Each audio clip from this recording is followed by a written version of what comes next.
घरातले कामं करतो, मग भजन का करू नये झोपीमध्ये? काही काही मुलं आमचे स्वप्नामध्ये इंग्रजीचे धडेच्या धडे वाचून काढतात. रामानुजन नावाचे गणित तज्ञ होते आमचे, झोपीतच गणित करायचे ते.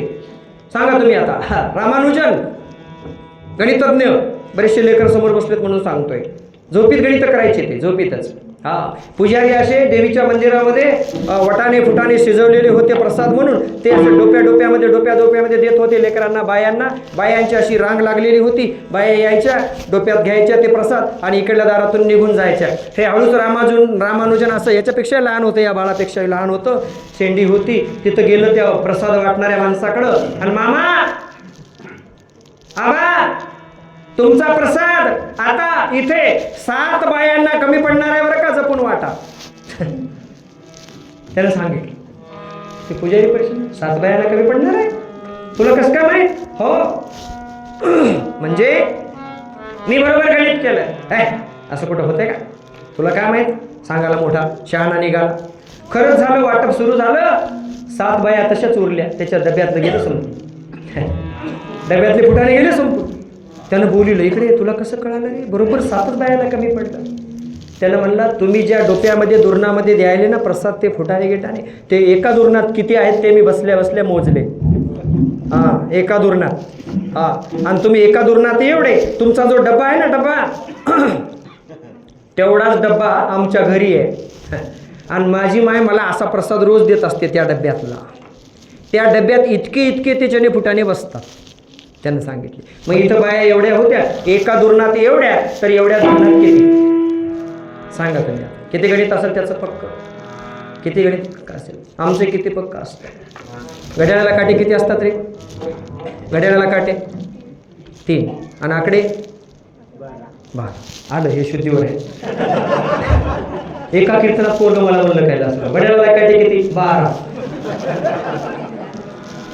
हे कीर्तनात उभा आहे म्हणून सावध आहे, म्हणून उभं राहावं लागतं, इकडं संप्रदायात यावं लागतं. असू द्या, त्याचं गणित इतकं पक्क होतं, लक्षात ठेवा.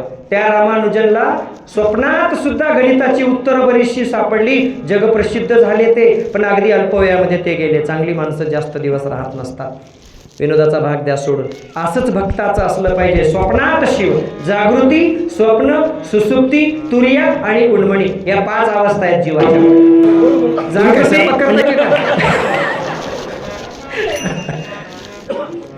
म्हणजे वर्णात मीठ टाकायचं असेल तरी मोजून टाकावं लागतं, राईट?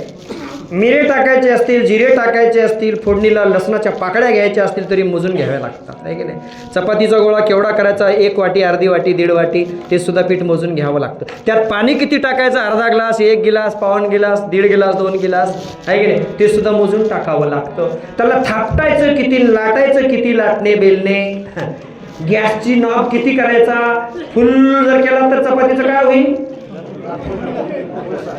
राखंडा. महाराज जेवून ढेकरच देतील. म्हणजे तिथं सुद्धा गणित आहे. अहो, जीवनात पावली गणित आहे की नाही? त्या गणिताला सोडून जीवनच नाही, लक्षात ठेवा. आणि मग तरीही असा विषय आम्हाला अवघड वाटतो, म्हणजे किती गंमत आहे की नाही? मराठी आमची मायबोली आहे, मातृभाषा आहे, तरी बरेच मुलं मराठीचं व्याकरण म्हणलं की कपाळाला आठ्या पडतात, आहे की नाही? आता इथं अनुप्रास असेल, चेतन गुणोक्ती असेल, रूपक अलंकार असेल, सगळे अलंकार आमच्या संतांनी इथं अभंगामध्ये वापरले. ओवी छंद आहे, अभंग छंद आहे. अभंग छंदामध्ये 6व्या अक्षरावरती यती असते, पुढच्या 6व्या अक्षरावरती चरण संपतं, दुसऱ्या 6व्या अक्षरावरती दीड चरण संपतं, आणि शेवटचे 4 अक्षर असतात ओवीमध्ये. ओवी छंद आहे, अभंग छंद आहे, यमक आहे, दाम यमक आहे, सगळ्या भानगडी आहेत. हे सगळं गणित आहे, मराठीत सुद्धा गणित आहे. सांगा तुम्ही, पदोपदी आम्हाला अभ्यास आहे. जीवन म्हणजे एक प्रकारचं गणित आहे. हे जीवन जर सोपं करायचं असेल तर आम्हाला अभ्यास करावा लागेल, बरं का? सांगण्याचं तात्पर्य काय? अभ्यास करावा लागेल. अभ्यास करून सर्व काही होय, लक्ष्मण महाराज म्हणाले.